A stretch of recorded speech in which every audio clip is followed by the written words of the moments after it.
to me, the ego is the consciousness that rules this physical body. It's born with the body and it dies with the body.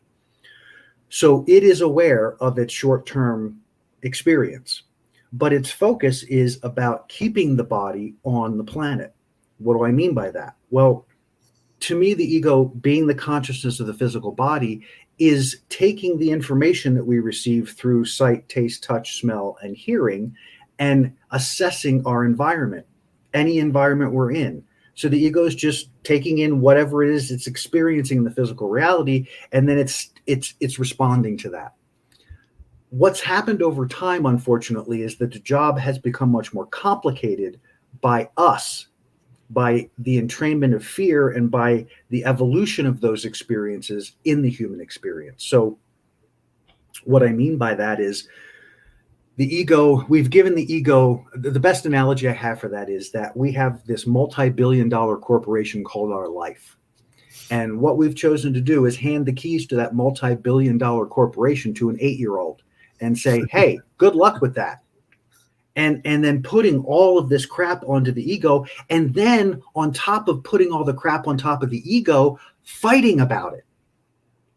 So not only are we going to dump all this crap and say, here's my corporation, run with it, then because of the other part of the mass consciousness that says the ego is bad, we then go fight that energy that we've given all of our power to. How dumb is that?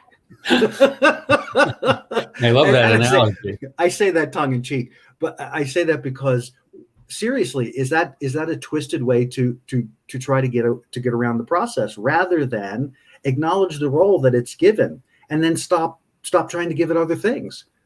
Do the work to expand that part of you, the soul, that field that you experienced in the beginning of this conversation in the meditation, and bring that to bear on your experience.